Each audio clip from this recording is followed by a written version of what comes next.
సువార్త 5వ అధ్యాయము 35వ వచనం చదువుకుందాం. యోహాను సువార్త 5వ అధ్యాయము 35వ వచనం.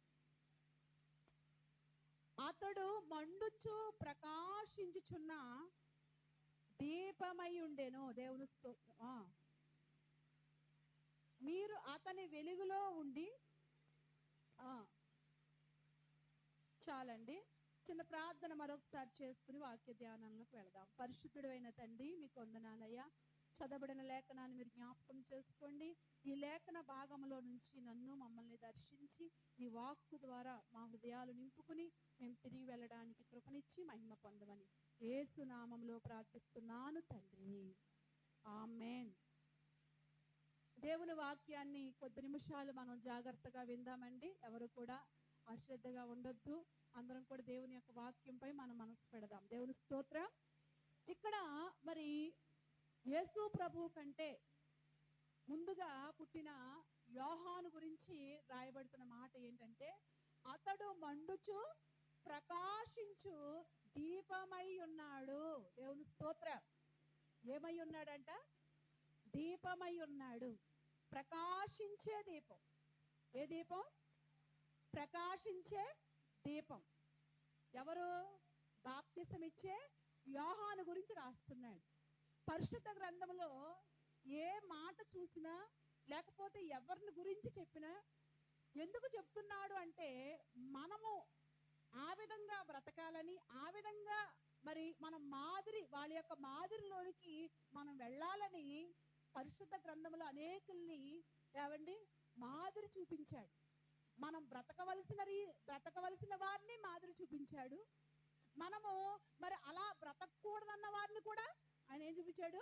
మాదిరి చూపించాడు. ఇప్పుడు ఈ బాప్తిసం ఇచ్చి యోహాను ఎలా ఉన్నాడు అంటే, ప్రకాశించే దీపమై ఉన్నాడంట. ఏ దీపం? ప్రకాశించే దీపం. మనందరినీ కూడా ప్రభు రక్షించుకుని మనం కూడా ఒక దీపానికి పోల్చబడ్డాం. బైబిల్ ఏమంటుందంటే, నరుని ఆత్మ యెహోవా పెట్టిన దీపము. మనందరము ఏమై ఉన్నాము అంటే దీపాలమై ఉన్నాం. ఏమై ఉన్నామండి? దీపాలమై ఉన్నాం. అయితే మన దీపము వెలగాలి. వెలిగినప్పుడే ప్రకాశిస్తుంది. ఏమండి? మన దీపం ఏమవ్వాలి? వెలగాలి, ప్రకాశించాలి. పరిశుద్ధ గ్రంథంలో కొంతమంది భక్తులు మరి వారు మండుచు మంట కలిగి ప్రకాశిస్తూ వారు బ్రతికిన కాలం అంతా కూడా వారు ప్రకాశిస్తూ బ్రతికారు. ఏమండి?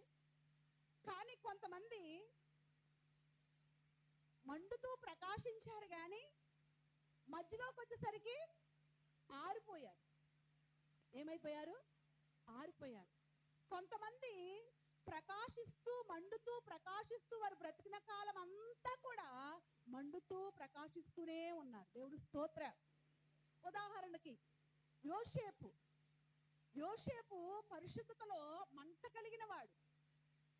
ఏమండి? పరిశుద్ధతలో ప్రకాశించేవాడు. ఎప్పటి వరకు? ఆయన చనిపోయేంత వరకు కూడా ప్రకాశిస్తూనే ఉన్నాడు. అలాగే దానియేలు కూడా ప్రకాశిస్తూనే ఉన్నాడు. మండుతూ ప్రకాశిస్తూనే ఉన్నాడు. ఇలాగా కొంతమంది వారు చనిపోయేంత వరకు కూడా ఏమండి దీపములాగా ప్రకాశిస్తూ వచ్చారు. మరికొంతమంది వారు సకంలో ఆరిపోయారు. దీపం ఆరిపోయే స్థితిలోకి వచ్చినప్పుడు కన్యకలు ఏమండి పెండ్లి కుమారుని ఎదుర్కొనడానికి ఏం పట్టుకెళ్లారంట? దివిటీలు పట్టుకెళ్లారు. పెండ్లి కుమారుడు వచ్చాడు, తలుపు తట్టాడు. ఈ లోపల ఏమండి 5 దివిటీలు ఏమైపోతున్నాయి అంట? ఆరిపోతున్నాయి. నూనె లేదు. నూనె కొనుక్కోవడానికి వెళ్ళారంట. ఈ లోపలనంట పెండ్లి కుమారుడు వచ్చాడు. ఎవరి దీపాలైతే వెలుగుతున్నాయో, ఎవరైతే దివిటీలు వెలుగు ఉన్నాయో వాళ్ళని ఏం చేశాడట? తీసుకెళ్ళిపోయాడు. దేవుని స్తోత్రం. అలాగే ప్రభు రాకడ సమీపమైన దినాల్లో మనం ఉన్నాం. అంత్యకాలంలో మనం ఉన్నాం.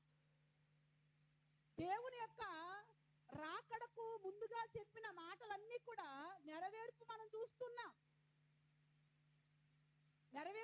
ఉంటాడు ఒక్కొక్కటిగా. ఈ నెరవేర్పు మనం చూసినప్పుడు మన దివిటీలని ఎలా చూసుకోవాలి? ప్రకాశించేటట్లుగా చూసుకోవాలి, ఆరిపోకుండా జాగ్రత్త పడాలి. ఎప్పుడు ఆరిపోతే, యేసుప్రభు అన్నాడు క్రొత్త నిబంధనలో, మార్కు సువార్తలో గాని లూకా సువార్తలో గాని, ఆయన సువార్తల్లో ఏం చెప్పాడంటే, మీ దీపము దీపస్తంభం మీద పెట్టండి, అప్పుడేమవుద్ది? అనేకులు ఎదుట ప్రకాశిస్తూ ఉంటది. మీ దీపం కనుక మంచం కింద, కొంచెం కింద, కంచం కింద పెడితే ఏమైపోద్ది? ఆరిపోద్ది. కంచం, కొంచెం, మంచం దీపాన్ని ఏం చేస్తుంది?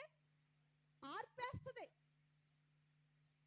మన ఆత్మీయ దీపం ప్రకాశించాలంటే కంచానికి ఎలా ఉండాలి? దూరంగా ఉండాలి. అంటే కంచానికి దూరంగా ఉండాలంటే తినొద్దా? తినాలా లేదా? తినకపోతే ఎక్కడ బలం వస్తుంది? ఎవరు తినాలి, కానీ తినాలి, కానీ తిండిపోతులుగా ఉండకూడదు. ఏ పోతులు? బైబిల్లో తిండిపోతులు ఉన్నారు. ఏ పోతులు అంట? తిండిపోతులు. కాబట్టి దేవుని పిల్లలుగా మనం మన దీపాలు ప్రకాశించాలి అంటే మనము తిండిపోతులుగా ఉండకూడదు. ఎందుకంటే తిండిపోతనం అనేది చాలా ప్రమాదం తీసుకొస్తుందంట. పరిశుద్ధ గ్రంథంలో తిండిపోతుతనం గురించి ఏం రాస్తాడంటే, సామెతల గ్రంథంలో 23వ అధ్యాయంలో అనుకోండి, చూడండి. సామెతల గ్రంథము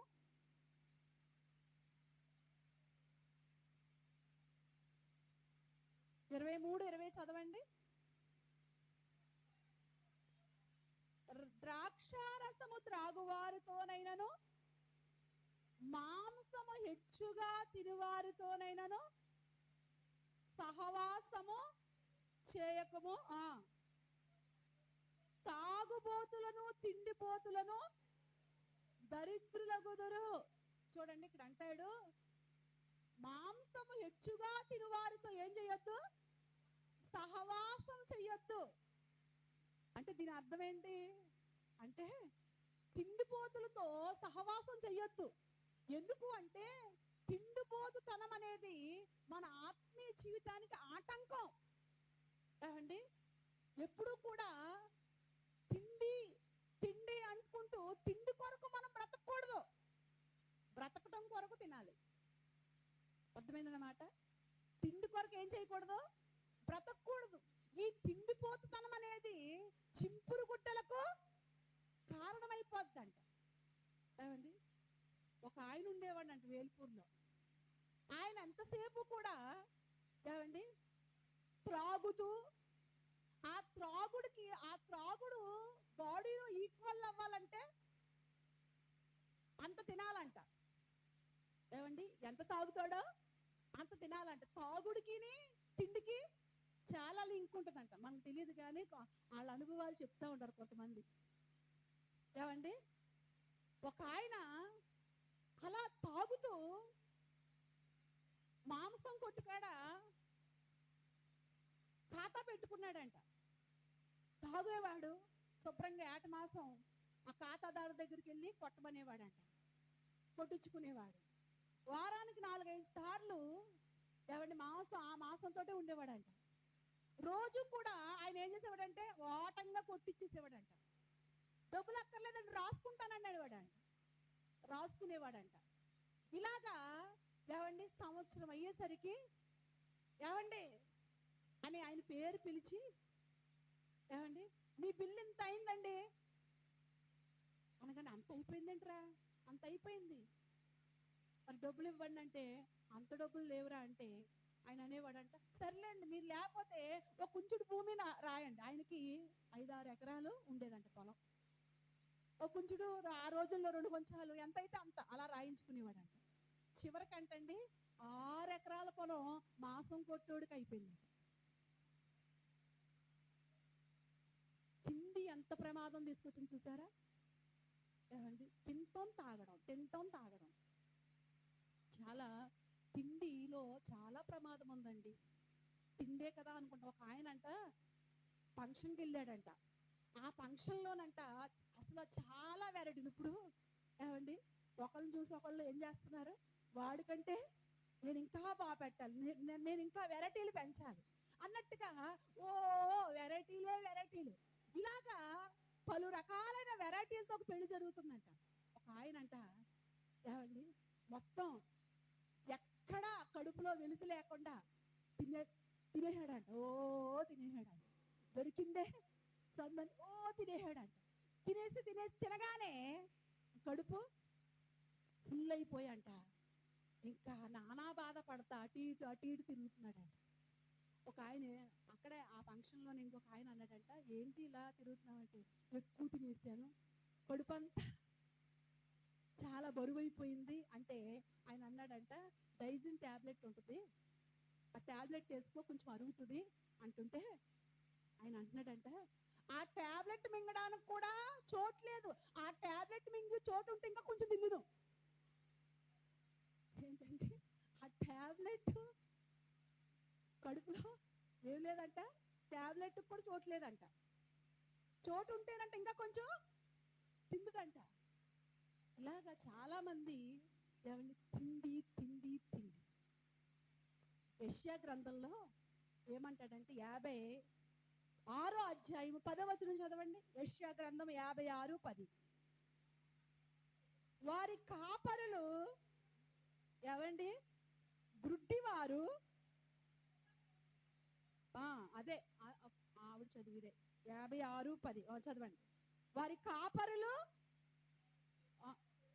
గుడ్డివారు, వారందరూ తెలివి లేని వారు, మోగ కుక్కలు,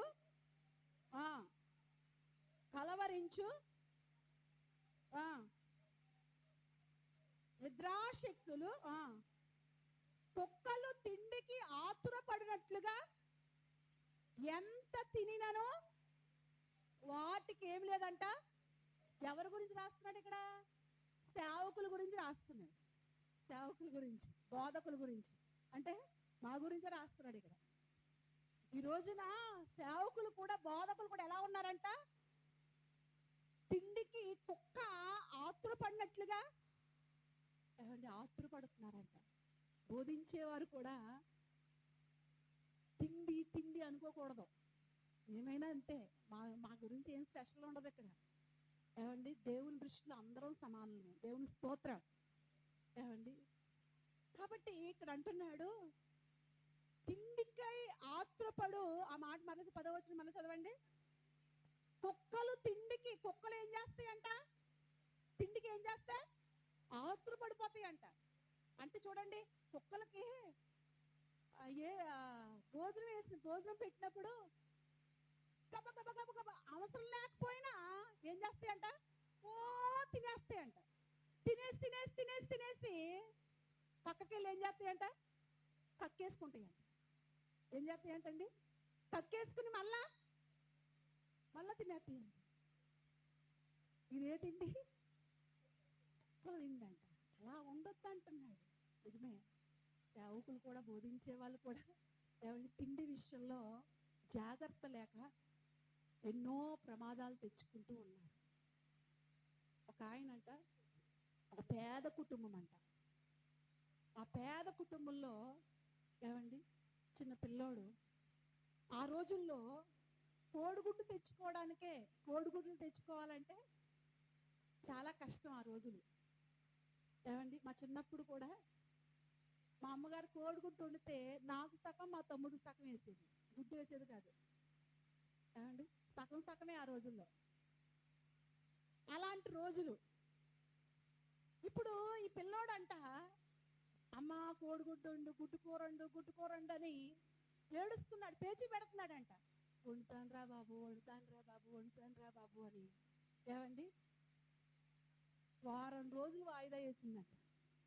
వారం తర్వాత ఏమండి, పాపం ఏదో పైసా కూడగట్టుకుని, ఆ రోజుల్లో, ఇప్పుడు కాదు, ఇప్పుడైతే గుడ్లు ఏ ఇంట్లో చూసినా ఏమండి 4 గుడ్లు. మా తమ్ముడు గారు అబ్బాయి అంటున్నాడు, సాయంకాలం భోజనం మానేసి 4 గుడ్లు తింటున్నాను అత్త అంటున్నాడు.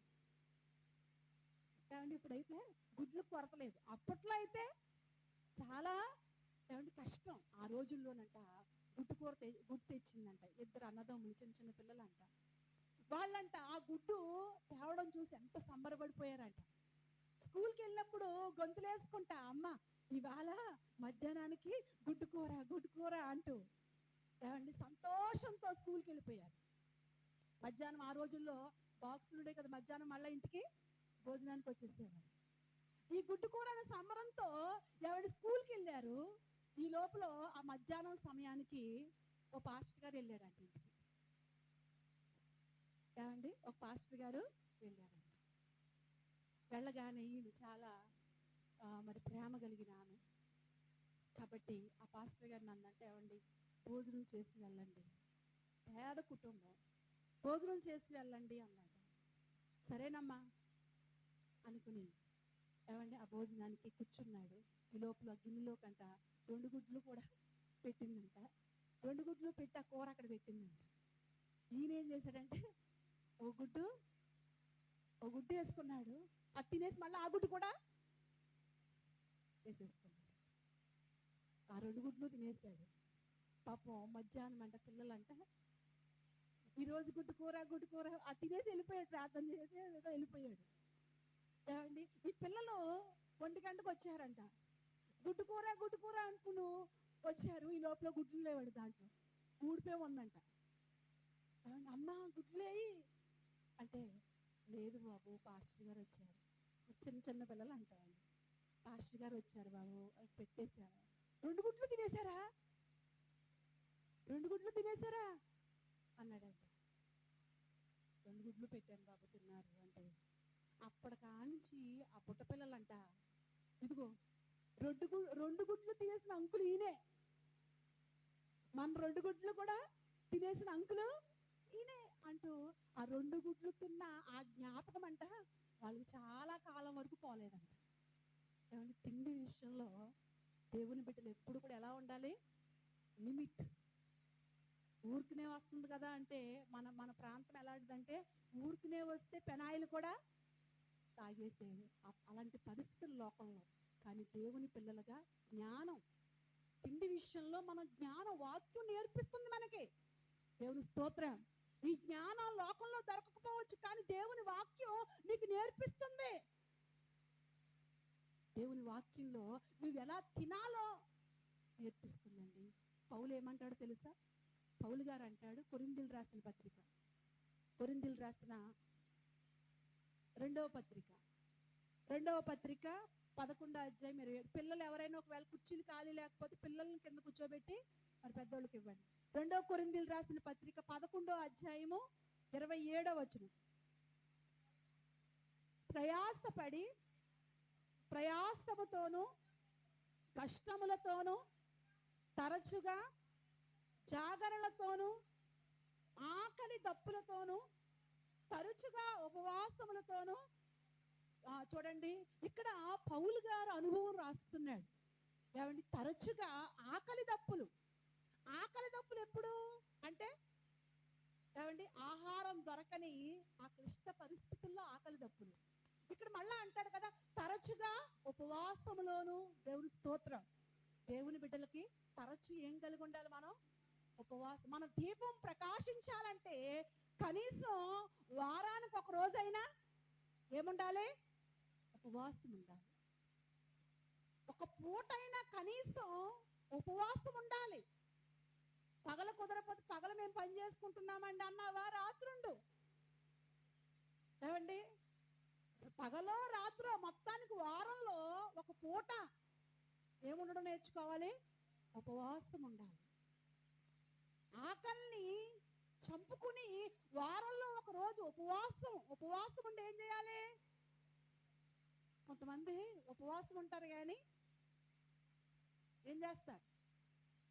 సెల్తో ఆడుకుంటా ఉంటారు. ఉపవాసం అంటే ఏంటంటే ఉపా ప్లస్ వాసం అంటే చూడండి, ముఖ్యమంత్రి ఉప ముఖ్యమంత్రి, ఏమండి రాష్ట్రపతి ఉపరాష్ట్రపతి అంటారు కదా. అలాగా మనం ఈ ఉపవాసము అంటే దేవునికి సమీపముగా ఉండాలి, దేవుని సన్నిధిని గడపాలి. ఉపవాసం ఉండి ఏం చేయాలమ్మా? దేవుని సన్నిధిలో గడపాలి. అంతేగాని ఉపవాసం ఉండి సెల్తో ఆడుకుంటూ, ఏమండి ఈ రోజుల్లో మనిషిని ఏమండి మనిషి సెల్ని జయించలేకపోతున్నాడు. ఏమండి సెల్లు మనుషుల్ని ఏం చేస్తుందంటే ఏలుబడి చేస్తుంది. ఏం చేస్తుంది? ఏలుబడి చేస్తుంది. అందుకే కొంతమంది బాత్రూంలోకి వెళ్ళినా బాత్రూంలోకి ఇదేం దరిద్రమో, చాలా దరిద్రం అండి. ఈ సెల్కి ఎంత ఎడిక్ట్ అయిపోయారంటే మామూలుగా కాదు. అంటే సెల్ ఏలుబడి చేస్తుంది నిన్ను. అవన్నీ పక్కన పాడేసి ఉపవాసం ఉన్నప్పుడు ఏం చేయాలి? నువ్వు ప్రభు పాదాలు పట్టుకోవాలి. దేవుని స్తోత్రం. ఏమండి కొన్ని గంటలు ఉపవాసం ఉన్నప్పుడు ప్రార్థనలో గడపాలి నువ్వు. ఇది దేవునికి ఇష్టమైన ఉపవాసం. తిండిని జయించేవారిగా ఉండాలంటే కనీసం వారంలో ఒక పూటైనా ఏం చేయాలి? నువ్వు ఉపవాసం ఉండాలి. లేకపోతే ఆ తిండే నీ దీపాన్ని ఏం చేస్తుంది? ఆర్పేస్తుంది. ఇశ్రాయేలీలు కొన్ని లక్షల మంది అండి. వాళ్ళంట సంఖ్యాకాండంలో ఏం రాయబడద్దంటే వాళ్ళ గురించి చదువుతారు ఒక మాట. 11వ అధ్యాయంలో, సంఖ్యాకాండం 11వ అధ్యాయంలో 4 అనుకుంటు చూడండి. 11:4 అమ్మా, వారి మధ్యనున్న మిశ్రిత జనము మాంసాపేక్ష అధికముగా కనపరచగా ఇశ్రాయేలీలు మరలా ఏడ్చి, ఎవరు మాంసం పెట్టుదురు? ఐగుప్తులో మేముండగా ఉచితముగా మేము అత్తిన్నాం ఇత్తిన్నాం. ఏంటండి ఇశ్రాయేలు ప్రజలకి ఏమి జ్ఞాపకం వస్తుందంట? దేవుని కార్యాలు జ్ఞాపకం. అయ్యో, దేవుడు మనకు అడ్డుగా ఉన్న ఎర్ర సముద్రాన్ని ఏం చేశాడు?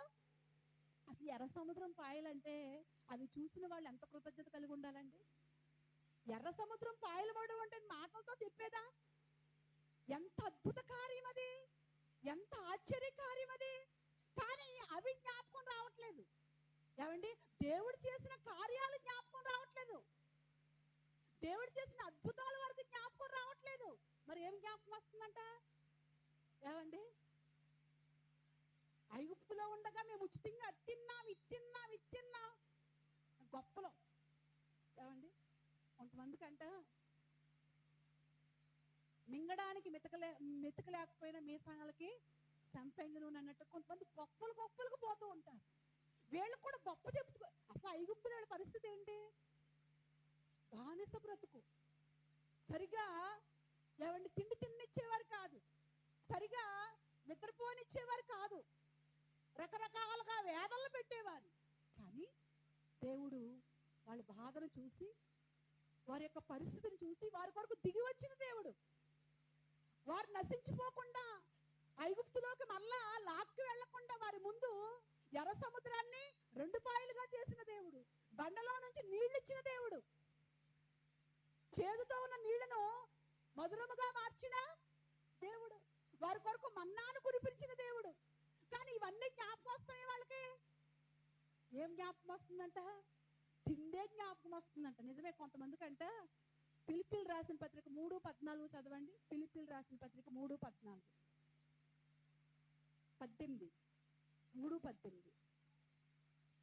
అనేకులు క్రీస్తు శిలువకు శత్రువులుగా నడుచుకుంటున్నారు.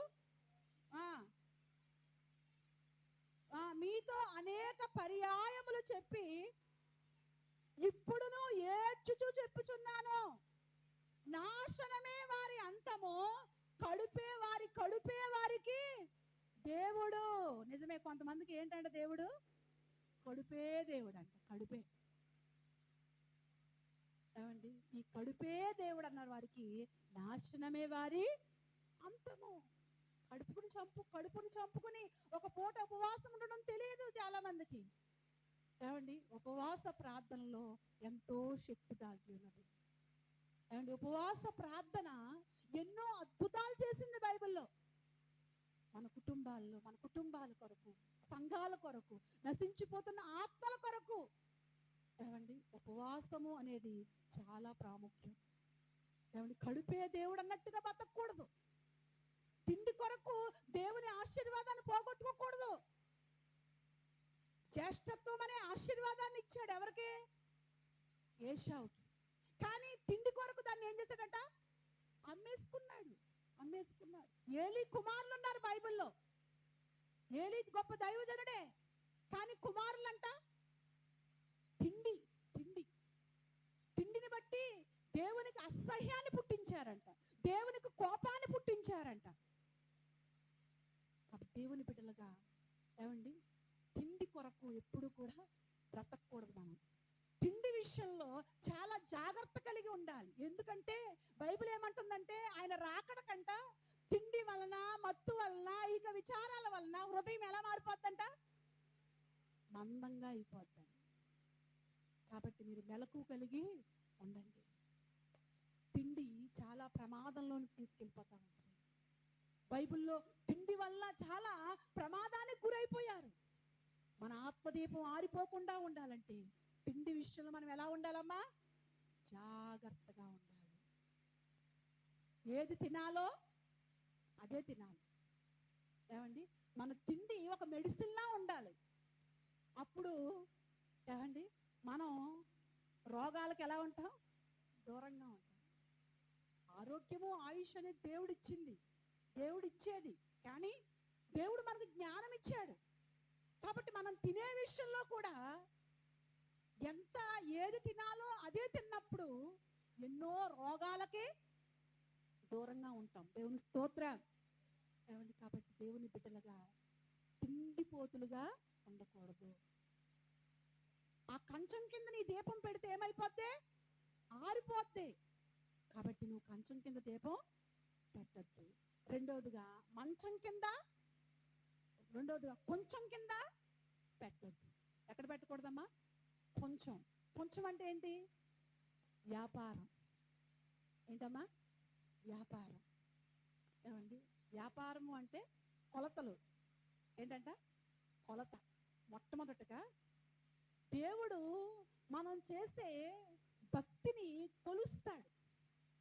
ఏమండి, మనలో ఉన్న పరిశుద్ధతను ఆయన కొలుస్తాడు. ఎందుకంటే బైబిల్ ఏమంటాడంటే, మెనీ టెకెల్ ఉపార్షన్ అంటే అర్థం ఏంటి? ఆయన నిన్ను త్రాసులో తూయగా ఏమైపోయావు? తేలిపోయావు. దేవుడు తోస్తాడు త్రాసులో, మన భక్తిని తోస్తాడు. మనం ఎంత విధేయత కలిగి ఉన్నామో దేవుడు కొలత వేస్తాడు. ఏమండి, ఎంత పరిశుద్ధంగా బ్రతుకుతున్నామో దేవుడు కొలత వేస్తాడు. ఎంత వినయం కలిగి ఉన్నామో, ఎంత తగ్గించుకున్నామో, ఇవన్నీ కూడా దేవుడు ఏం చేస్తాడంట? కొలతలు వేస్తాడు. దేవుని స్తోత్రం. నీ నీతికి తగినట్లుగా దేవుడు ఏమేస్తాడట? యోబు గ్రంథంలో రాస్తాడు కదా, నీ నీతికి తగినట్లుగా నీ నివాస స్థలమును వర్ధిల్ల చేస్తాడంట. దేవుని స్తోత్రం. కాబట్టి కొలత వేసినప్పుడు, దేవుడు కొలిచినప్పుడు ఆ కొలతలో మనం తేలిపోతున్నామా? నీ భక్తిని కొలిచినప్పుడు, నీలో ఉన్న యథార్థతను కొలిచినప్పుడు, నీలో ఉన్న పరిశుద్ధతను కొలిచినప్పుడు నువ్వు తేలిపోయేటట్టుగా ఉన్నావా? ఏమండి, లేకపోతే ఏమండి, ఈ రాజు అంట తేలిపోయాడంట. అందుకేమైపోయాడు? దేవుని తీర్పుకు గురైపోయాడు. కాబట్టి దేవుని బిడ్డలుగా ఆయన కొలిచినప్పుడు నీవు బైబిల్ ఏమంటాడంటే, నువ్వు ఏ కొలతతో కొలుస్తావో అదే కొలతతో మరలా దేవుడు నీకు కొలుస్తాడంట. నీవు దేవుని కొలతలో నువ్వు సరిపోతే అదే కొలతలో దేవుని ఆశీర్వాదం నీకు ఇస్తాడు. దేవుని స్తోత్రం. కొన్నిసార్లు ఏమండి, మనం దేవుని సన్నిధిలో కూర్చుంటానికి కొలుస్తాం, సమయాన్ని పెట్టుకుంటూ ఉంటాం.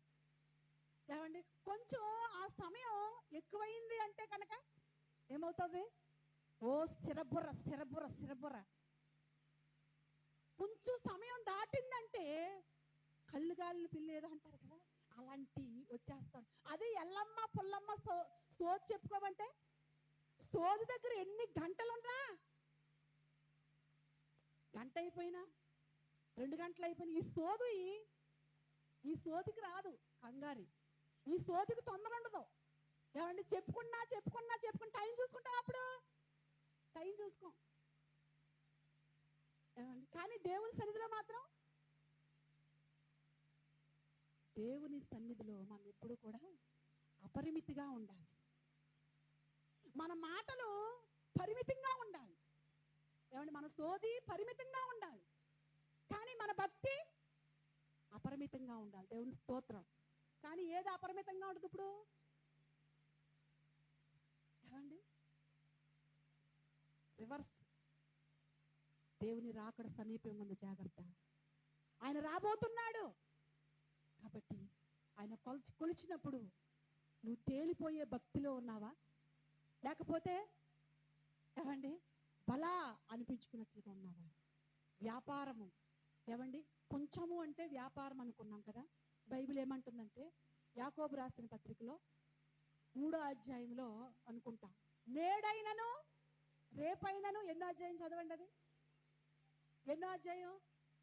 4:13. 4:13 ఏమంటే, నేడైనను రేపైనను ఒకానొక పట్టణమునకు వెళ్ళి అక్కడ 1 సంవత్సరం ఉండి వ్యాపారము చేసి లాభము సంపాదించుకుందాము రండని చెప్పుకుని వారులారా, రేపేమి సంభవించునో నీకు తెలియదు. జాగ్రత్త. నువ్వు వ్యాపారం చేసుకో, నువ్వు డబ్బు సంపాదించుకో. ఏమండి? వ్యాపారం చేయాలి, పని చేసుకోవాలి, డబ్బు సంపాదించుకోవాలి అని వాక్యం చెప్తుంది. కానీ డబ్బు కొరకు బ్రతకూడదు. ఏమండి? డబ్బు దేవుడు కాకూడదు. డబ్బు ఏం కాకూడదు? దేవుడు కాకూడదు. కొంతమంది అంటారు కదా, ధనమే దైవం అంటారు, డబ్బే అన్నీ అంటారు. కానీ డబ్బు దేవుడు కాదు ఎప్పుడు కూడా. ఏమండి? డబ్బు నీ జీవితంలో దేవుడు కాకూడదు. ఎందుకో తెలుసా? ఎందుకంటే రేపు ఏమి జరుగుద్దో మనకు తెలియదు. నీ జీవము వ్యాపాటిది. ఏమండి? డబ్బు కొరకు నువ్వు పరుగు పెట్టి డబ్బే దైవం అనుకుంటూ పరిగెడితే ఒక రోజున దాన్ని విడిచిపెట్టేయాలి. సదాకాలము కూడా ప్రభుతో నువ్వు బ్రతకాలి, ప్రభుతో నువ్వు ఉండాలి. అక్కడ యుగయుగాలు ప్రభుతో నువ్వు ఉండాలి. అక్కడ ఆ దేవుని కొరకు, ఏమండి ఈ లోకంలో సంపాదించుకోవాలి. దేవుని కొరకు నీ భక్తి, ఆయన కొలత వేసినప్పుడు నువ్వెంత మార్చుకున్నావు, ఎంత దిద్దుకున్నావు, నీ పరిశుద్ధత ఏంటి, నీ యథార్థత ఏంటి, నీ ప్రార్థనా జీవితం ఏంటి, నీ వినయం ఏంటి, నీ దీర్ఘశాంతం ఏంటి, ఆయన కొలత వేసినప్పుడు ఆయన కొలతకు సరిపోతున్నావా? ఏమండి? లోక వ్యాపారాల్లో పడిపోయి భక్తి జీవితంలో ఒకవేళ తేలిపోయేవారిగా ఉన్నామేమో, భక్తి అడుగంటిపోయిందేమో, దీపం ఆరిపోతుంది. ఏమండి? కొంచెం కింద పెడితే ఏమైపోద్ది? డబ్బు డబ్బు డబ్బు అనుకుంటూ పరిగెడుతూ ఉంటే నీ దీపం ప్రకాశించదు. డబ్బు అవసరమే, కానీ డబ్బే జీవితం కాదు. ఒక రోజున మన ప్రాణం, ఇక్కడ అంటున్నాడు, ఒకానొక పట్టణం వెళ్ళి అక్కడ సంవత్సరం ఉండి లాభము సంపాదించుకును కొందము రండని చెప్పుకుని వారులారా, రేపేమీ మనకంటే గొప్పవారు వెళ్ళిపోలేదండి. మనకంటే ఫిట్నెస్ కలిగిన వారు వెళ్ళిపోలేదా?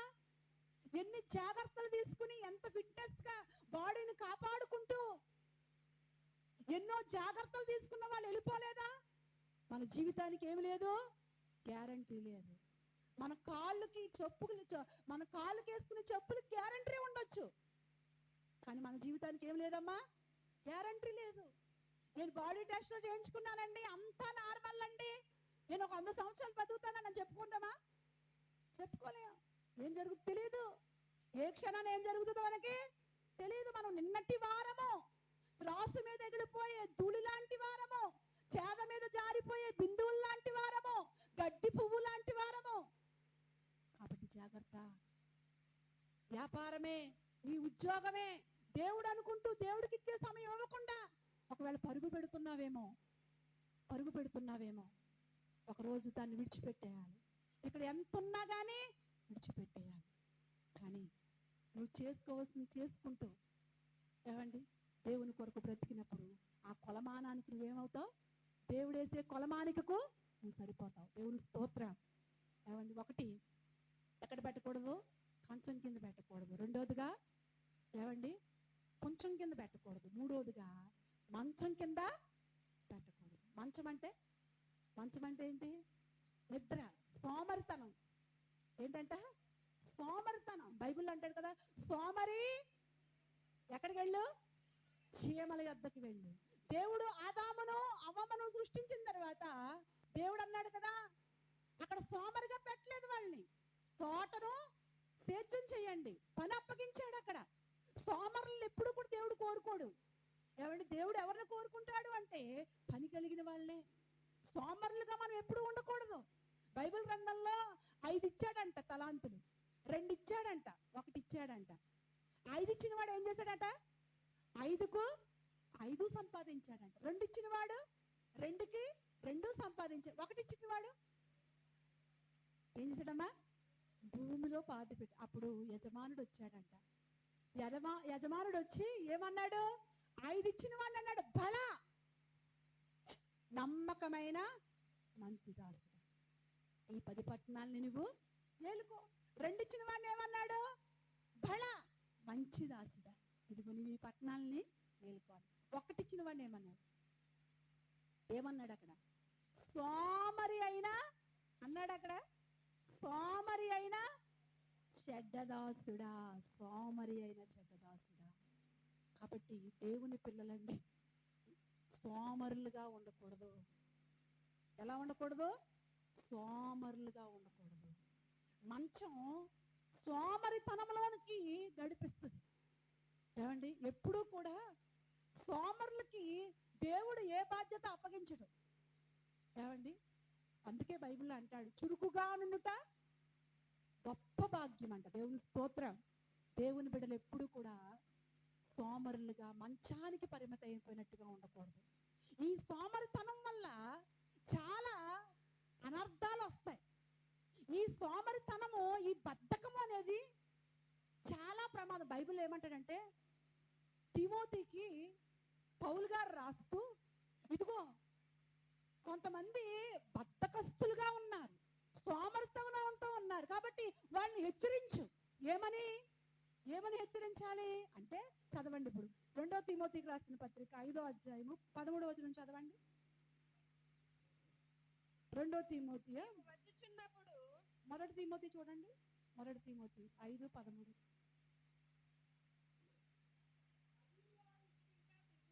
వారు ఇంటింటా తిరుగులాడుచు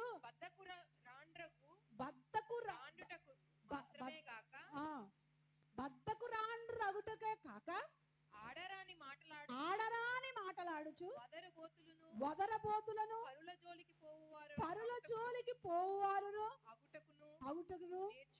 చూడండి, ఈ బద్ధకం అనేది ఏం చేస్తుందంట? ఈ బద్ధకరాండ్రు ఇంకా పని ఉండదు, పని చేసుకోవాలని ఉండదు వీళ్ళకి. ఎంతసేపు ఆ ఎల్లమ్మ గురించి చెప్దామా, ఈ ఎల్లమ్మ గురించి చెప్దామా, వాళ్ళ గురించి చెప్దామా, వీళ్ళ గురించి ఈ స్ప్రెడ్ చేయడమే. ఏమండి, ఏదైనా చిన్న విషయం తెలిసిందనుకో, ఎదటి వారిది చిన్న విషయం తెలిస్తే ఏమండి గోరెంతదే ఏం చేస్తారు? కొండంత చేసేస్తూ ఉంటారు. నీదైతే అదే, నీ సమస్య అయితే అదే, నీ బిడ్డల సమస్య అయితే నువ్వేం చేస్తావు? కొండంతది కూడా ఎలా చూపిస్తావు? గోరంతగా. ఎదటి వారిది అయితే గోరంతదే, కొండంత. నీదైతే నీ కొండంత ఉంది కదా, అది ఎలా చూపిస్తావు? గోరంతగా చూపిస్తావు. ఇది ఎవరు చేసే పని అంటే బద్ధకరాండ్రు అంట. ఎవరంటండి? బద్ధకరాండ్రు అంట. బద్ధకరాండ్రైన స్త్రీ విషయంలో జాగ్రత్తగా ఉండమని చెప్పు తిమోతి. ఆడరాని ఆడటానికి వారు తెగిస్తారు, ఇంటింట తిరుగుతారు. ఇప్పుడు ఇంటింట తిరగాల్సిన పని లేదు. ఏమొచ్చేసింది? ఇంటింట ఆ కష్టం లేదు. ఇప్పుడు ఫోన్ వచ్చేసింది. జాగ్రత్త. ఏం మాట్లాడుకుంటున్నావు? ఏమండి, ఆడరాని ఆడడానికి నువ్వు ఆడరాని ఆడితే దేవుని తీర్పులోకి వెళ్ళిపోతావు తెలుసా? బైబిల్ ఏమంటాడంటే, మనుషుని యొక్క ఆ లోనకి తినేది అపవిత్రపరచదంట. బయటకు వచ్చేదే, హృదయంలో నుండి బయటకు వచ్చేదే మనుషుని ఏం చేస్తుందంట? అపవిత్రపరుస్తుంది. అందుకనే ప్రతి వాడు కూడా తను మాట్లాడిన మాట మంచిదైనను సరే చెడ్డదైనను సరే లెక్క ఎవరికి అప్పగించాలి? దేవునికి అప్పగించి. దేవుడు లెక్క అడుగుతాడు ఓ రోజున. ఆ లెక్క కరెక్ట్ గా లేకపోతే దొక్క చీల్చేస్తాడు. జాగ్రత్త. ఇదేం మాట్లాడుతున్నావు? ఈ మాట విషయంలో ఎలాగున్నావు? ఈ బద్ధకరాండ్రు గురించి ఈ తిమోతికి పౌలు గారు హెచ్చరించు, తిమోతి ఇలాంటి వాళ్ళు సంఘంలో ఉంటారు, జాగ్రత్త, ఆడరాని మాట్లాడతారు అని చెప్తూ ఉంటాడు. కాబట్టి దేవుని పిల్లలుగా మనం బద్ధకస్తులుగా ఉండొద్దు, సోమరితనంతో ఉండొద్దు. సోమరితనం ఏం చేస్తుందో తెలుసా?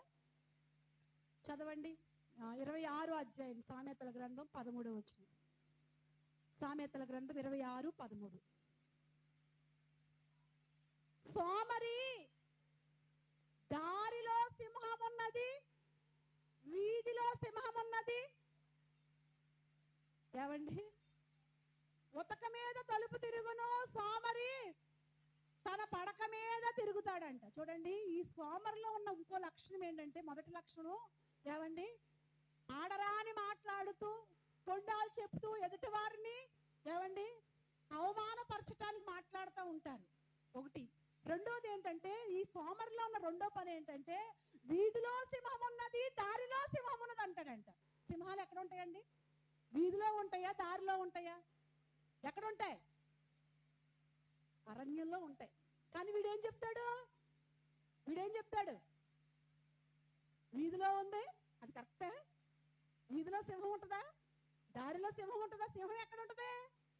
అడవిలో, అరణ్యంలో ఉంటుంది. కానీ అంటే ఈ బద్ధకస్తుడు ఎప్పుడు కూడా సాకులు చెప్తూనే ఉంటాడు. ఏం చెప్తాడు? సాకులు. అమ్మ ఉపవాస ప్రార్థనకి ఎందుకు రాలేదు ఏమండి? శుక్రవారం ఉపవాస ప్రార్థన ఉంటుంది కదా. స్త్రీలుగా చాలా మంది, కొంతమందికి డ్యూటీలు ఉండొచ్చు, పని ఉండొచ్చు, అది దేవుడు తెలుసు. కానీ మరి కొంతమంది ఏమంటే సాకు ఏంటంట? సాకు అంటే ఏంటి? సాకు అంటే ఏంటి? లేనిది వెతుక్కుంటూ, ఎప్పుడో నిన్న నీరసంగా ఉంది, నిన్న ఏదో కొంచెం నీరసంగా ఉంది, ప్రార్థన రాలేదంటే నేను నీరసం అండి, అది నిన్న, ఇవాళ కాదు. కానీ ఇప్పుడు ఏం వెతుక్కుంటున్నావు? సాకులు చెప్తా ఉంటా. ప్రతిదానికి సాకే. ఏమండి? దేవుని పిల్లలు ఎప్పుడు కూడా సోమరితనంతో ఉండకూడదు, బద్ధకంతో ఉండకూడదు. హెబ్రీ స్త్రీలు ఎలాంటి వారంట? చురుకైన వారు, చురుగ్గా ఉండాలి. మంచం మీద ఏమండి ఇంకా కొంచెం సేపు నిద్ర, ఇంకా ఉతక మీద తలుపు తిరిగినట్లుగా లెగుద్దాంలే అన్నట్టుగా తిరగకూడదు. చక్కగా ఉదయాన్నే లేచి దేవునితో గడపాలి. చక్కగా ఇంటి పనులు. ఈ మధ్యన బద్ధకం ఎక్కువైపోయి ఏమండి వంట లేదు ఇంటి దగ్గర. కొంతమంది వండుకోవడానికి ఇష్టపడట్లేదు. ఏంటంట? ఆన్లైన్లో. నిజమే ఏమండి, కొంతమంది ఆన్లైన్ జొమాటో ఏదో అంటారు కదా, దాంట్లో బుక్ చేస్తేనంట ఇంటికే వచ్చేస్తుందంట. చాలా ప్రమాదం ఏమండి. బయట తిండ్లు చాలా ప్రమాదం. దేవుని బిడ్డలుగా ఎప్పుడు కూడా బయట తిండ్లకి అలవాటు పడకండి. బయట తిండ్లు చాలా రుచిగా ఉంటాయి. అది మన పిల్లలకు కనుక మనం అలవాటు చేస్తే వాళ్ళు ఏమంటారు తెలుసా? మమ్మీ, డాడీ మనం వెళ్ళిపోతాం, బయట తిందాం ఈరోజు. ఎందుకని? ఏమండి, ఆ టేస్ట్లు వేరుగా ఉంటాయి కదా. చాలా ప్రమాదం. ఇప్పటికే ఎన్నో వ్యాధులు ఎక్కువైపోయాయి బయట తిండి బట్టి. కాబట్టి ఎప్పుడు కూడా దేవుని బిడ్డలు ఏమండి ఇంటి దగ్గర మజ్జిగ కోసుకుని తిను, ఆవకాయ పచ్చడి వేసుకుని తిను. ఎంత మంచిదో తెలుసా? ఏమండి, కొంచెం ఆవకాయ పచ్చడి వేసుకుని కొంచెం పెరిగేసుకుని తిన్నాం అనుకో, దాని బలమే, దాని ఆరోగ్యమే వేరు. కానీ ఇప్పుడు నోటికి ఏం కావాలి? రకరకాల రుచులు కలవడిపోయారు. బద్ధకం. ఇంట్లో వంట చేయడానికి బద్ధకం పెరిగే కొలది రోగాలు కూడా ఏమైపోతున్నాయి? పెరిగిపోతున్నాయండి. ఇప్పుడు అన్నిటికీ మిషన్లే కదా. అన్నిటికీ మిషన్లే. ఆ మిషన్లు ఎక్కువైపోవటం వల్ల బాడీకి ఏమి లేదు, సరిగా వ్యాయామము లేదు. అందుకే సరిగా ఇంట్లో వ్యాయామం చేసుకో, ఇంట్లో పని చేయడానికి ఇష్టపడరు కొంతమంది. వాకింగ్ అంటూ ఎక్కడికెక్కడికో ఎన్నో కిలోమీటర్లు తిరుగుతాం. నిజంగా పూర్వ దినాల్లో ఇవి ఉండేవండి. చక్కగా పని చేసుకునేవారు, చక్కగా వండి పెట్టుకునేవారు. బలంగా ఉండాలంటే, భర్త ఆరోగ్యంగా ఉండాలంటే ఏం పెట్టుకోవాలి అని భార్య ఆలోచించేది. పిల్లలు ఆరోగ్యకరంగా ఉండాలంటే ఏం పెట్టుకోవాలని తల్లి ఆలోచించేది. ఇప్పుడు ఇప్పుడు ఆలోచన లేదు. అంతా బయట తెచ్చేయండి. పూటకి వండలేను, కర్రీ పాయింట్ ఉంది కదా తెచ్చేయండి, కూర తెచ్చేయండి, టిఫిన్ తెచ్చేయండి, భోజనం ఏమండి బిర్యానీ తెచ్చేయండి, కుండ బిర్యానీలు, వంత బిర్యానీలు. జాగ్రత్త. ఎప్పుడు కూడా దేవుని బిడ్డలు బద్ధకంగా ఉండొద్దు. చక్కగా ఏది తినాలో అది తినండి. ఏమండి ఏది చేసుకోవాలి, బద్ధకానికి చోటు ఇవ్వద్దు. బద్ధకానికి చోటు ఇచ్చామా అది ఇంకా ఇంకా రోజు రోజుకి ఏమైపోతా ఉంటది, పెరిగిపోతా ఉంటుంది. కాబట్టి దేవుని పిల్లలకు ఎప్పుడు కూడా బద్ధకానికి చోటు ఇవ్వద్దు. మంచము అనేది చూడండి, కీర్తన గ్రంథంలో మరొక మాట మీకు చూపిస్తాను. 36:4 చదవండి. 36:4.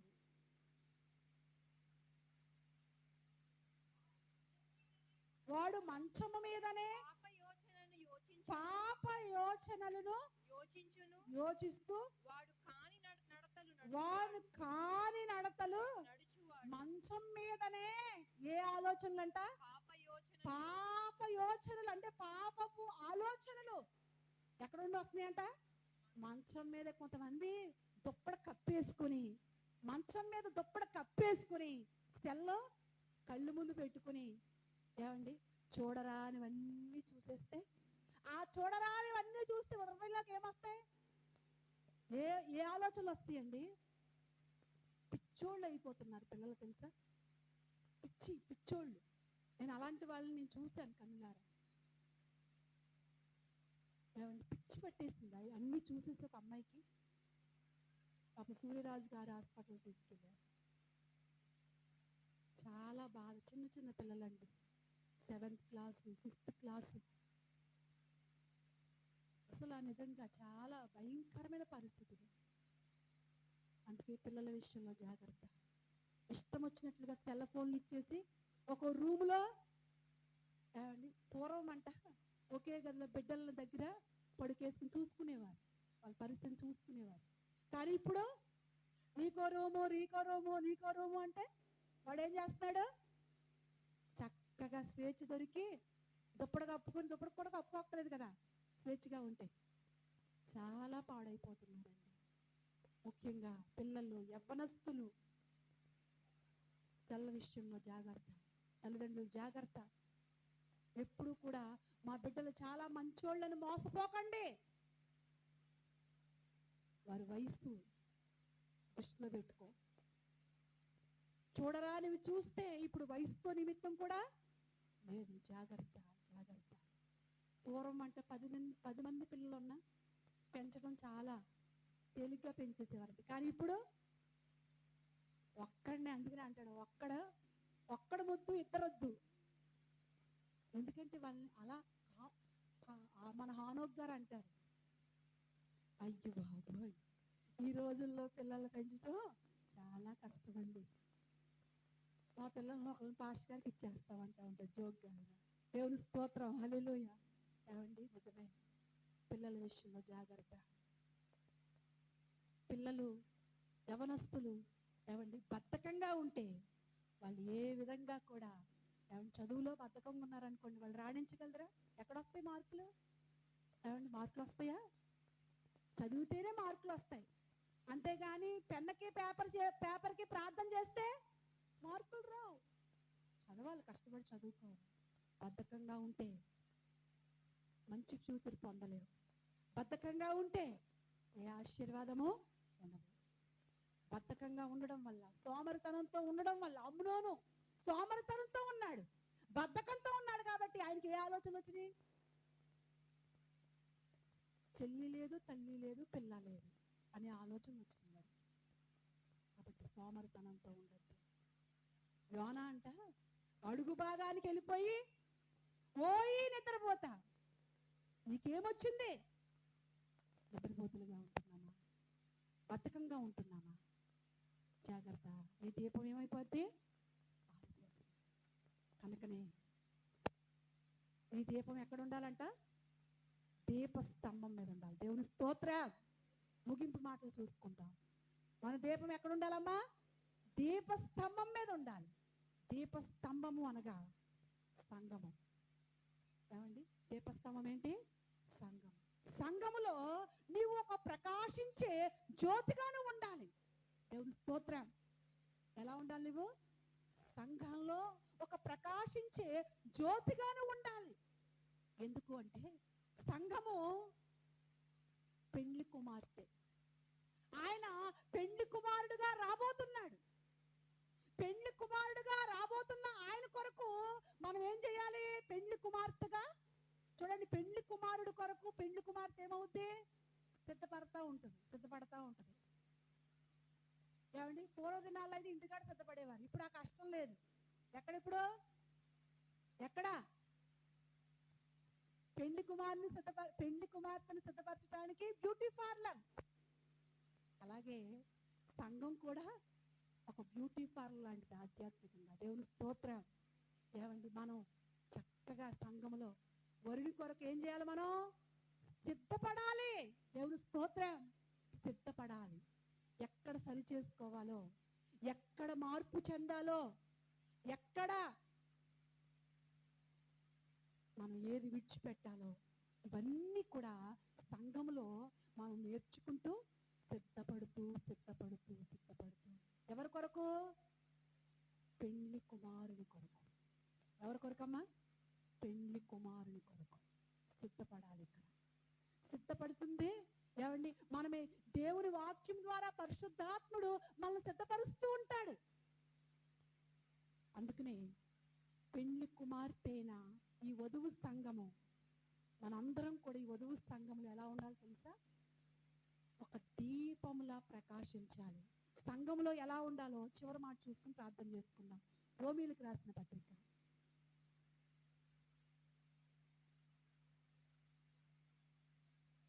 12వ అధ్యాయం 4వ వచనం.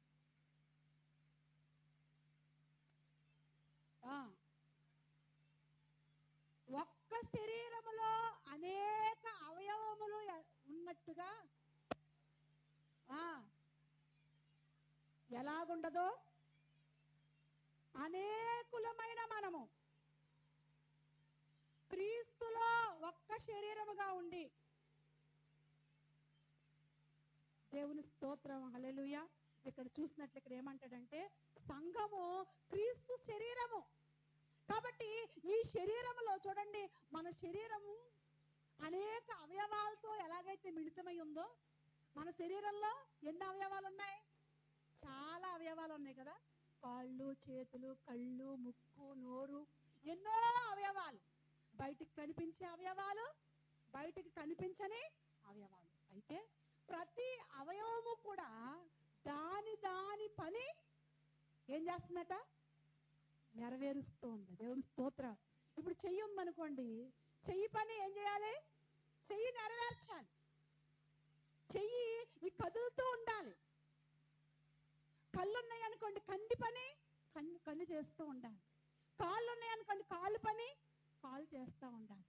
ఇప్పుడు ఏ అవయవమైనా పని చేయకుండా దాన్ని అలాగే ఉంచామనుకోండి, ఏమైపోద్ది? చెయ్య ఒక నెలలు ఏమండి కదల్చకుండా అలాగే ఉంచామనుకోండి, ఏమైపోద్ది?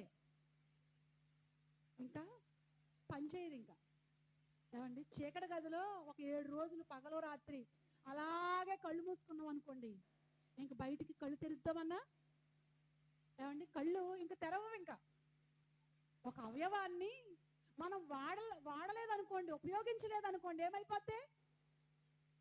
ఏమైపోద్దమ్మా? పనికిరాదు. ఇంకా అవయవం మనకి ఉపయోగం ఉండదు మనకి. అలాగే సంఘంలో మనందరము కూడా అవయవాలుగా, ఇక్కడ ఏమంటాడంటే, ఆ వచనంలో ఏమంటాడంటే, పని కలిగి ఉందము. 2 సార్లు రాస్తాడు అక్కడ. ఉందా? ఏమండి? 2 సార్లు రాస్తాడు అక్కడ. పని కలిగి ఉందము, పని కలిగి ఉందము. నిజమే, సంఘములో ఏదో ఒక పని, ప్రార్థించే పన, పాటలు పాడే పన, అనేకులను బలపరిచే పన, ఏదో ఒక పని, ఏదో ఒక పరిచర్య.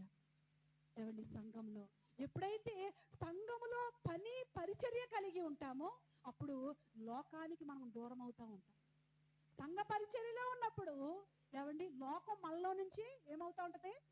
దూరం అవుతా ఉంటది. దేవుని స్తోత్రం. లేకపోతే మన దీపం ఆరిపోయే ప్రమాదం ఉంది. సంఘ పరిచర్యలో ఉండాలి, పరిచర్య కలిగి ఉండాలి, పనిలో ఉండాలి. యవనస్తులైనా పెద్దవారైనా ఏ వయసులో ఉన్నట్టు వారైనప్పటికీ కూడా ఏ వయసుకు తగిన పని అది. ఎవరు ఏమండి? ఎవరు కలిగి ఉండవలసిన పని వారు. ఎన్నో పరిచర్యలు ఉన్నాయంట, ఎంతో పని ఉంది దేవుని సంఘంలో. ఆయన త్వరగా రాబోచున్నాడు. ఎవని పనికి వానికి ఏమిస్తాడట? జీతం ఇస్తాడట. దేవుని స్తోత్రం. పని, దేవుని పని. నువ్వేం చేస్తున్నావు? ప్రార్థిస్తున్నావా? లేకపోతే పాటలు పాడడానికి చక్కగా ఆత్మీయంగా సిద్ధపడి వస్తున్నావా? సంఘంలో ఏ పని కలిగి ఉన్నావు? సంఘంలో నీ సాక్ష్యం ఏంటి? సంఘంలో నువ్వు ఈ లోకంలోంచి వెళ్ళిపోయిన తర్వాత నీ నోటు కనిపించాలి అక్కడ. పలానా సహోదరి ఉండగా చక్కగా అనేకుల కొరకు ప్రార్థించేది, పలానా సహోదరు ఉండగా చక్కగా ఈ పని చేసేది, పలానా సహోదరు ఉండగా చక్కగా ఇవి చక్కబెట్టేది అని ఏదో ఒక సాక్ష్యం ఈ భూమి మీద నువ్వు వదలాలి. ఏదో ఒకటి వదలాలి. అదే ప్రభు ఎదుట కనిపిస్తుంది. నువ్వు వెళ్ళిపోయినప్పుడు నీ పని అక్కడ కనిపిస్తుంది. అప్పుడు అంటాడంట, బలా నమ్మకమైన మంచి దాసుడా, మంచి దాసుడు. దేవుని పనిలో, మనం దేవుని పనిలో ఉన్నప్పుడు అండి, నిజంగా అది మా అనుభవపూర్వకంగా నేను చెప్తాను. పాస్టర్ గారి గురించి ఒక మాట. ఏమండి? దేవుని సేవలోకి వచ్చిన తర్వాత 29వ సంవత్సరంలో ఆయన సేవకు వచ్చారు. ఏమండి? ఇప్పుడు 62వ సంవత్సరం ఇప్పుడు. ఏమండి? కానీ ఆ రోజు దేవుని పని అంటే ఎంత హుషారుగా, ఎంత సంతోషంతో పరుగు పెట్టారు. ఈ రోజుకి కూడా నేను కన్నులారా చూస్తున్నానండి. కేశవరంలో షెడ్ వేస్తున్నారు. ఒక పెళ్ళిళ్ళు చేసుకోవటానికి కానివ్వండి, లేకపోతే ఒక మీటింగ్స్ పెట్టుకోవటానికి కానివ్వండి, దేవుని కృపను బట్టి స్థలం మరి ప్రభుత్వం ద్వారా పంచాయతీ స్థలాన్ని దేవుడు ఇచ్చాడు. దేవుని స్తోత్రం. అయితే ఆ పని చేయడానికి ఇప్పటికి 10 రోజుల నుంచి అనుకుంటా పని చేస్తున్నారు. నిజంగా పొద్దుట వెళ్ళిపోతారండి. పొద్దుట 7:30, 8 ఆ పని వాళ్ళు వచ్చేటప్పటికి వెళ్ళిపోవాలి. ఆ పని కొరకు ఈ ఆ రేపుకి ఏం కావాలో ఈ రోజు సిద్ధపరచుకోవాలి. ఆ పని విషయంలో ఎంత హుషారుగా అంటే మళ్ళీ రాత్రికి 7, 8 అయిపోద్ది ఒక్కొక్క రోజున. అక్కడ ఆ పని వాళ్ళతో పాటు పని చేస్తూ ఆ ఉరుకులతో పరుగులతో ఆ పని చూసినప్పుడు నిజంగా నేను దేవుని స్తుతిస్తూ ఉంటాను. దేవుని స్తోత్రం. నాకు 40 సంవత్సరాలు దాటింది, నా పని అయిపోయింది అనుకోలేదు. నాకు 50 సంవత్సరాలు దాటింది, నా పని అయిపోయింది అనుకోలేదు. 60 సంవత్సరాలు దాటింది, నా పని అయిపోయింది అనుకోలేదు. అందుకే దేవుడు ఏం చేస్తాడు తెలుసా? పక్షిరాజు యవ్వనం వలె నీ యవ్వనాన్ని ఏం చేస్తాడంట? క్రొత్తదిగా చేస్తాడు. దేవుని స్తోత్రం. దేవుని పనిలో ఉంటే ఏమండి, ఇంక నేనేం చేయగలను, నా వల్ల ఏంటి అనుకోవద్దు. నా వల్ల ఏంటని అనుకోవద్దు. కాలేబంట 40 సంవత్సరాలు ఉన్నప్పుడు ఏ బలంతో ఉన్నాడు? 80 సంవత్సరాలు వచ్చినాయి అంట. అదే బలం కలిగి ఉన్నాడు. దేవుని స్తోత్రం. ఏమండి, దేవుని బిడ్డలుగా దేవుని పని చెయ్యాలని ఆశ కలిగి ఉన్నప్పుడు నీ యవ్వనాన్ని ఏం చేస్తాడు? ఆయన క్రొత్తగా చేస్తాడండి.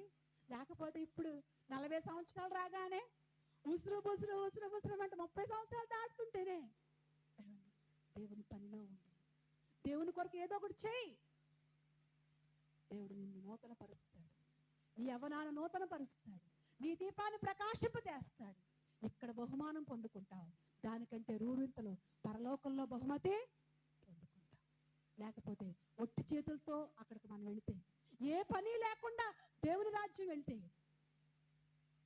పొందుకున్న వారిని చూసి ఏడవాలి తప్ప అక్కడ జరిగేదేమీ లేదు. కాబట్టి జాగ్రత్త. దేవుని బిడ్డలుగా మన దీపం ఏమవ్వాలి? ప్రకాశించాలి. అంటే మంచం కింద, కొంచెం కింద, కంచం కింద మన దీపాలు పెట్టకూడదు. ధనవంతుడండి, చివరి మాట చెప్పి ముగించేస్తాడు. ధనవంతుడు,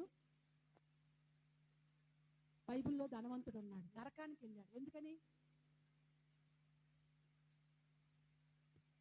ఏమండి, వ్యభిచారం చేశాడా, దొంగతనం చేశాడా, నరహత్య చేసి ఏం చేశాడు? ఇవన్నీ ఏం చేయలేదు. ఏం చేశాడంట? తింటాం తాగడం, తింటాం తాగడం, సుఖిస్తూ దేవుణ్ణి మర్చిపోయాడు.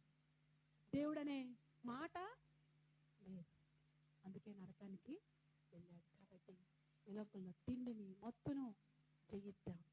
మన దీపాలు దీపస్తంభం అనే సంఘములో నిత్యము ప్రకాశించేటట్లుగా పని కలిగి ఉందాం. అట్టి కృప దేవుడు మనందరికీ అనుగ్రహించును గాక. ఆమేన్. ప్రార్థన చేసుకుందామండి. ప్రార్థన చేసుకుందాం. అందరి కొరకు కలిపి ప్రార్థన.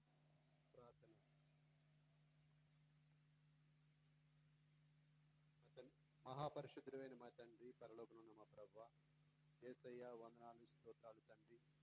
ఇదిగో నాయనా ప్రభా, ఈ జూన్ మాసంలో ప్రభా తండ్రి ఆఖరి పునరుద్ధాన గుడికలకు మమ్మల్ని ప్రవేశపెట్టి ప్రారంభ ప్రార్థన మొదలుకొని ప్రభా వాక్య పరిచర్యలకు ప్రభా ఆత్మ సహాయం దయచేసిన దేవా, నీకే స్తుతులయ్యా, నీకే మహిమలు ప్రభా తండ్రి.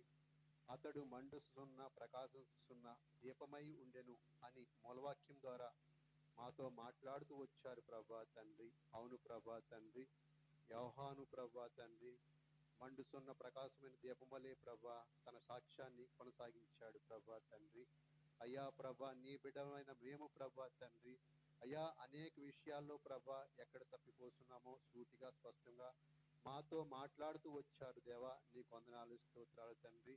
అధిక ఆహారము అనగా ప్రభా కంచము ప్రభా తండ్రి, అధిక ఆహారం వల్ల శరీరం బలహీనమై ప్రభా మత్తులై ప్రభా నీకు దూరంగా జీవిస్తామని, అలాగే ప్రభా తండ్రి ప్రభా తండ్రి నాయన కొంచెము అనగా వ్యాపారము, పని, ఉద్యోగము ప్రభా తండ్రి ఇవన్నీ ప్రభా పరిశుద్ధతను ప్రభా దూరపరుస్తాయని మాతో స్పష్టంగా మాట్లాడారు ప్రభా తండ్రి.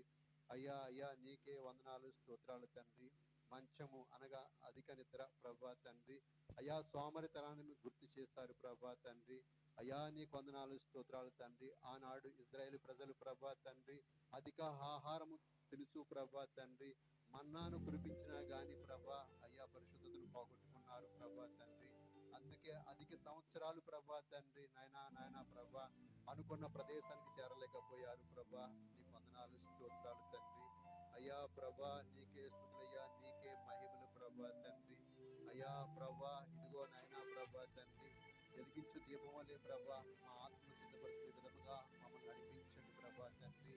అయ్యా ఒక్క శరీరంలో అనేక అవయాలు ప్రభా ఒక పని చేసినట్లుగా ప్రభా క్రీస్తు శరీరం అనే ప్రభా మీ సంఘములో ఉండగా ప్రభా తండ్రి అయ్యా నీ కొరకు ఎదురు చూసే బిడ్డలుగా ప్రభా అయ్యా వెలిగించు దీపం వలే ప్రభా, దీప సంఘం వలే ప్రభా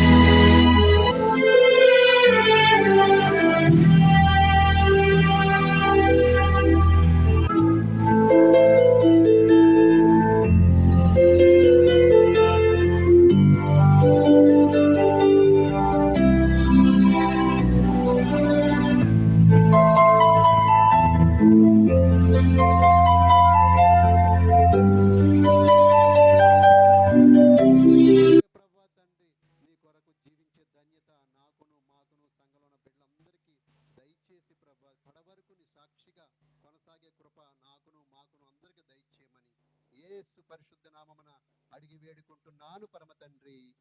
ఆమేన్. షారోన్ కొరకు ప్రార్థనలో జ్ఞాపకం చేసుకోండి. మరి హాస్పిటల్ తీసుకెళ్ళి మన స్కూల్కి కూడా పంపాలనుకుంటున్నారని చెప్పి